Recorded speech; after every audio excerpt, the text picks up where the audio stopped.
Guys, good morning sa atin lahat, no? Narito na naman tayo sa location ng McKinley Road. Yung last time kabayan, yung eastbound na i-vlog natin yan papunta ng Ayala. Ngayon, ipapakita ko na naman sa inyo itong pabalik going to Market at saka SM Aura. Pero bago ko tapusin ang aking pagbablog, don't forget to subscribe my channel. Kung hindi labag sa kalooban nyo, matulungan nyo ang aking maliit na YouTube channel, PD Vlogs.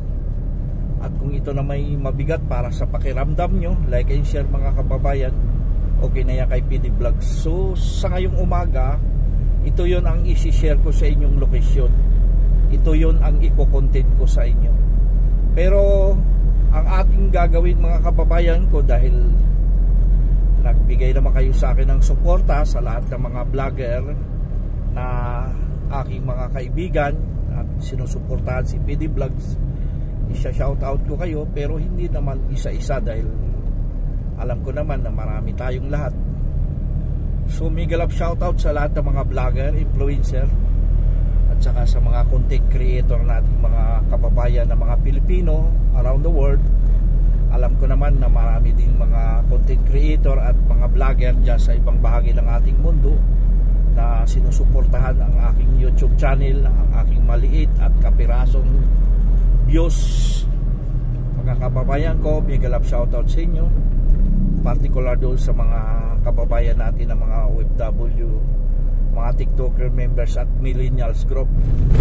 Doon sa mga kasamahan kong mga taxi driver, EP, taxi, RNE, Starry 9 Star at saka sa iba pang mga transpo, mga kababayan ko, mega love shoutout sa inyo, magandang umaga sa inyo. Ito yun ang maisishare ko sa inyo mga kababayan ko. Maraming salamat sa lahat ng mga sumusubaybay, sa lahat ng mga kababayan natin na nagbigay ng suporta. Kumusta po kayo mga kababayan ko? Umaga kay ganda, Luzon, Visayas at Mindanao. Mga kababayan natin ng mga vlogger, influencer, mga content creator natin na mga kababayan, na mga mababait. Ito, panahon na naman ng eleksyon, isasabay din natin ang mga pag-comment mga kababayan ko. Kagaya ng halimbawa nitong issue sa Iglesia ni Cristo na napakarami at pinagmamalaki nila, nagkakaisa sila mga kababayan ko sa rally ng para mabibigyan ng tinatawag na peace rally o rally for peace ang mga ginagawa nilang pagkilos at galaw dyan sa Lunita, kababayan ko. Pero ang totoo doon mga kababayan ko, walang kusang loob sila na nakapagbigay ng tulong suporta sa kay Inday Sara.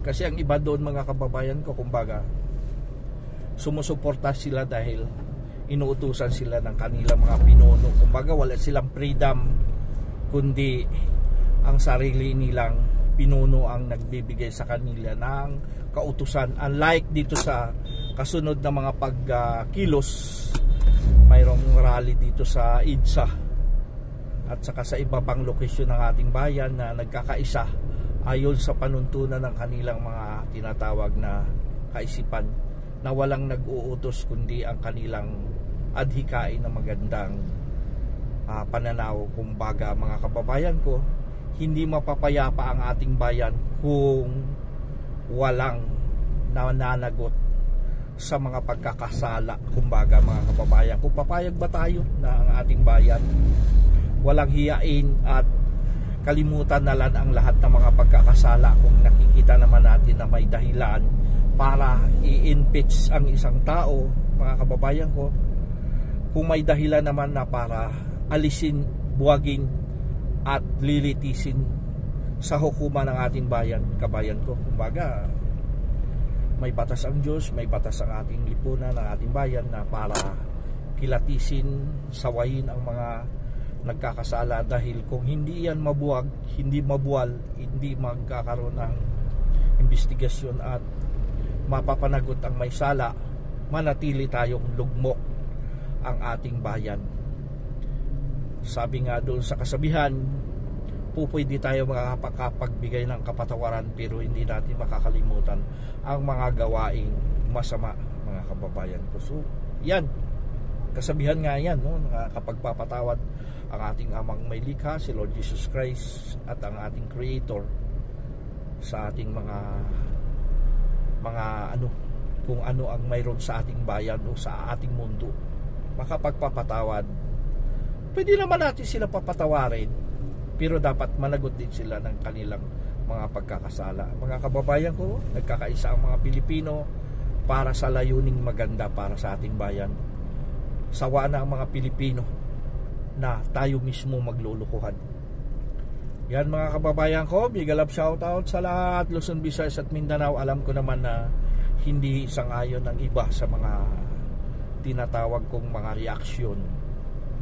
Yan mga kababayan ko, parang live streaming lang din ito. At the same time, isabay ko na sa inyo ang pagbibigay ng tinatawag na small guide. Gina-guide ko kayo at ipapakita ko ang magandang mga lokasyon sa ating bayan o sa aking mga tinatahak na daan. Small tour guide ito mga kababayan ko. Kunting reaction at saka kunting small tour guide mga kababayan ko. Ito na pala kabayan ang bungad ng BGC Taguig, the fort. Ito yung mga building na isi-share ko sa inyong mga magaganda, at sana walain na natin ang salitang third world country. Alam naman natin na gumaganda na ang ating ekonomiya sa bagong Pilipinas ng ating mahal na Pangulong BBM. Yan mga kababayan ko, no? Enjoy lang tayo at dapat tayo magiging responsable sa ating mga kilos at galaw. Ang masama iwasan. Bilang content creator at bilang vlogger at bilang influencer, huwag tayo mag-influensya ng kasamaan para sa ating mga mamamayan. Ibibigay natin ang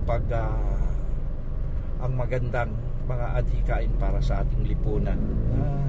Makapagbigay tayo tulong hindi lang sa ating henerasyon ngayon, kundi sa susunod pang mga darating na mga panahon na mga kabataan, na kailangan talaga ipamulat natin ang magandang asal at magandang layunin ng mga matatanda kagaya natin o kagaya ko, na inaamin ko naman nagkakaedad na rin ako, pero ang nais natin ay tumanda tayong mayroong magandang pananaw sa ating buhay. Mga kababayan ko, siguro hindi ko napahabain ang aking pagbablog.